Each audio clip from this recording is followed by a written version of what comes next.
Pfizer ultimately is thinking about mutating COVID?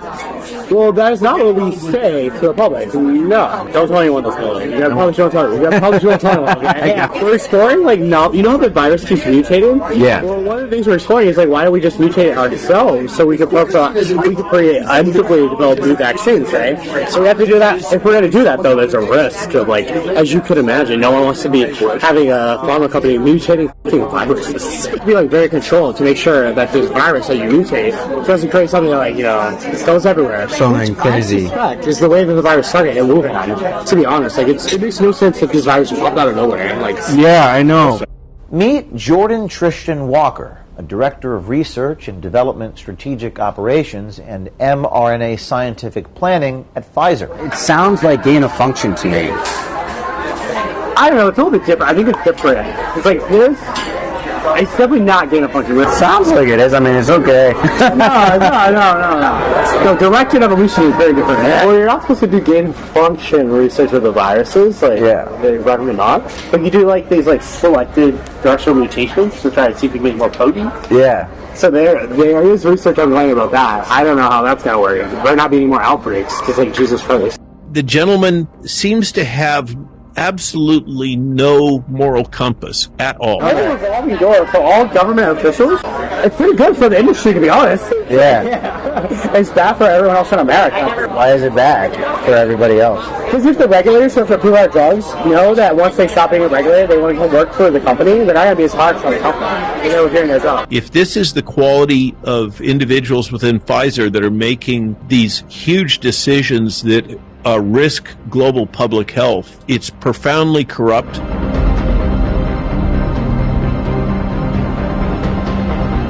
What is Pfizer doing, I guess, to optimize, the vaccines now? Oh, we actually had a meeting about that today, so there's a lot. Really? They're doing, I don't know if I should say this. Our undercover journalist asked Walker how Pfizer is handling the fact that their COVID vaccines are ineffective against virus variants.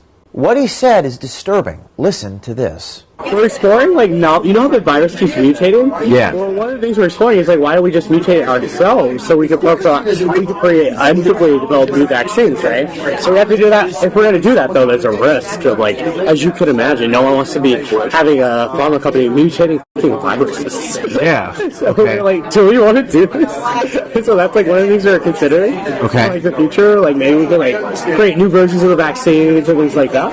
Okay, so Pfizer ultimately is thinking about mutating COVID? Well, that is not what we say to the public. No. That's why it was a thought that came up at a meeting, and we were like, why do we not? It was like, we're going to consider that with more discussions. Okay. That exact reaction, right? We're like, wait a minute, like, people won't like that. That's right. It appears that Pfizer is internally discussing the possibility of mutating the COVID virus themselves in order to tailor a vaccine to sell to the public. Listen to Walker describe in detail just how they would conduct such a scientific experiment, first in living animals. So the way that we're thinking about it, don't tell anyone this building. You probably shouldn't tell anyone. You probably shouldn't tell anyone. Okay, bro. So the way it would work is, like, we put them in the virus in these monkeys. Okay. And then we successively, like, cause them to keep infecting each other. And we collect serial samples from them, and then the ones that are more infectious, like the virus, we'll put them in another monkey and just constantly actively mutate it. That's one way. Okay. Or you can even do, like, directed, like, simulation, which, like, we should not prefer. And then you just sample what the different proteins on the surface of the virus look like over time. Okay. So then you can see the mutation, and you can kind of force it to mutate in a certain way you want. Okay. But you have to be, like, very controlled to make sure that this virus that you mutate doesn't create something that, like, it goes everywhere. Something crazy. Is the way that the virus started in Wuhan. To be honest, like, it makes no sense if this virus popped out of nowhere. Like, yeah, I know. COVID virus experimentation on live monkeys?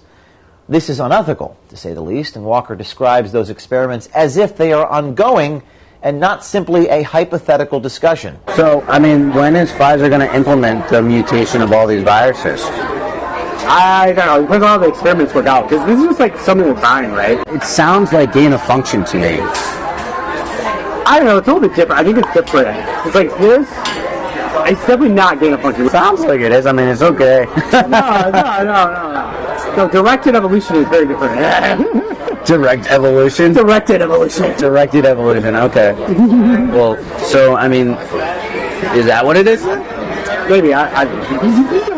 Well, you're not supposed to do gain function research with the viruses. Like, Yeah. they recommend not. But you do, like, these, like, selected directional mutations to try to see if you can make more potent. Yeah. So there is research online about that. I don't know how that's going to work. There might not be any more outbreaks, because, like, Jesus Christ. So, tell me more, like, what's developing with the whole, virus mutation process?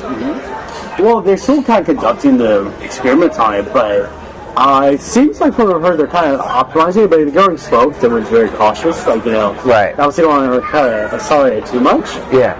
But I think they're also just trying to do it as an exploratory thing, because you obviously don't want to advertise that you're trying to figure out future mutations. Wait, so did the whole virus mutation thing, like, come from your executive, Sarah?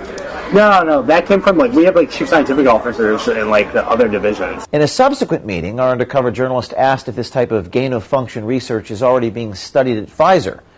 But no, as long as it's called directed evolution, Pfizer's in the clear. What's the goal for Pfizer of doing that? So part of what they want to do is, like, to try to figure out, to some extent, try to figure out, like, there's all these new strains of variants that just pop up. Why don't we try to, like, catch them before they pop up in nature, and we can develop a vaccine prophylactic for, like, new variants. Yeah. So that's why they're thinking, like, if you do it controlled in the lab, then you say, oh, this is a new epitope. And so then if it comes out later on, like, in the public, we already have a vaccine kind of working on it. Oh my god. That's perfect. Mm-hmm. Like, isn't that, the best business model, though? Like, just control nature before nature even happens itself, right? Yeah. If it works. What do you mean if it works? Because, like, some of the times, there are just mutations that pop up, right? And we're not prepared for it, like with Delta or Omicron, Right. and things like that. So, who knows? I mean, either way, it's going to be a cash cow. COVID will probably be a cash cow for us for a while going forward. Like, Yeah. I obviously like it. Well, I think the whole, like, research of the viruses and mutating it, like, would be the ultimate, like, cash cow. Yeah, it'll be perfect. Now, you would think that creating viruses to sell the vaccine would be illegal. But no. The pharmaceutical industry, as Walker puts it, is, quote, a revolving door for all government officials, unquote. A revolving door for all government officials? Wow. Yeah, for any industry, though. So, like, in the pharma industry, all the government officials who, like, review our drugs, they come work for pharma companies. Like, in the military, like, all the, like, Army and Defense, like, government officials eventually go work for the defense companies afterwards. How do you feel about that revolving door? Like, It's pretty good for the industry, to be honest. yeah. It's bad for everyone else in America. Why is it bad for everybody else? Because if the regulators who approve our drugs know that once they stop being regulated, they want to come work for the company, they're not going to be as hard for the company. They're doing their job. Right. We talked to Dr. Robert Malone, physician, scientist, and author, to get his take on the comments made by Jordan Walker. You're gaining function. You're creating a new function in virus 1 by adding elements from virus 2, infecting one monkey and then another monkey. That's called serial passage. That appears to have been one of the technologies deployed in the Wuhan Institute of Virology with the humanized mouse strains that I believe were obtained from EcoHealth Alliance. That's an example of directed evolution. The gentleman seems to have absolutely no moral compass at all about what he's doing. The hubris and arrogance and immaturity. If this is the quality of individuals within Pfizer that are making these huge decisions that risk global public health with such a casual disregard for the human toll, it's profoundly corrupt in terms of would it be feasible for Pfizer to circumvent international or national law. I think that is undeniable. And the gentleman in your investigative work has clearly indicated that Pfizer believes that it has successfully captured the regulatory apparatus of the United States government and presumably worldwide. Pfizer has completed regulatory capture, is quite proud of it. With governments turning a blind eye and Pfizer hiding information from the public, this is an ongoing story. Be brave, do something, spread these videos, and stay tuned.